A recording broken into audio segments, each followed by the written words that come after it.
Oh, yan ang mga baliwala pa day. Habang nag-scroll nga ako sa aking social media account, nakita ko ang mga trendy na pagkain. Kulinaw na alang. Ito ang Dubai Chewy Cookie na kailan ko kaya matitikman. At ito naman ay Ilocos Empanada. Talaga naman malalaway kapag napapanood mo. Trending na trending ang dalawang ito ngayon mga baliwala pa day. Nalilito nga ako yan sa dalawang yan kung anong una kong titikman. Siguro ikaw. Charis! And the question is, saan ako kukuha ng pera? Kulinaw na alang na buhay iniyo. Because of that confused. My God!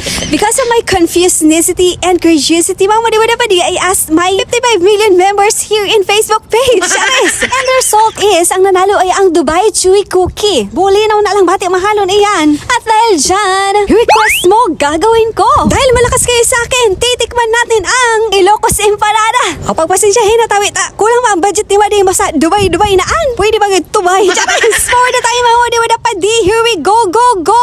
Dito sa San Vicente New Road para tikman natin dito ang trending na Ilocos Empanada. Halos kasing laki na yan ang makapal kong pagmumukha mga madiwala pa de. Sa presyo niyang 85 pesos, okay na okay naman kasi malaki naman ang kanilang serving. Hindi ka talaga mabibitin nito mga madiwala pa de. Kaya naman hinati ko na ito kasi alam ko na hindi ko yun mauubos. Makikita mo naman mga madiwala pa de, ang laman niya, meron siyang longganisa at papaya. Hindi ko lang makita yung munggo. Meron na din siyang suka mga madiwala pa de. Kaya naman titikman na natin ito kung masarap ba siya o mas masarap pa rin. Ako!